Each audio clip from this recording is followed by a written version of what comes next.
To regulate or to break? That is the question. Hello, this is Reinhard von Hennigs. The other day, within a short amount of time, I read two different pieces of news.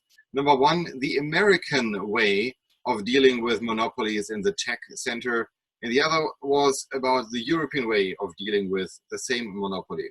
Whereas one country or territory or part of the world is going the regulate approach, the other one is doing the break it apart, break it to pieces approach. And the question for you is not which is better. The question is, do you recognize what practice is being preferred? You may have guessed correct. Europe prefers to regulate. So consequently, in the dimension of Google and Facebook, discussion about regulating the market, regulating the pseudo-monopoly, regulating what they can or cannot do seems to be the more current theme. In America, it is about breaking it in pieces.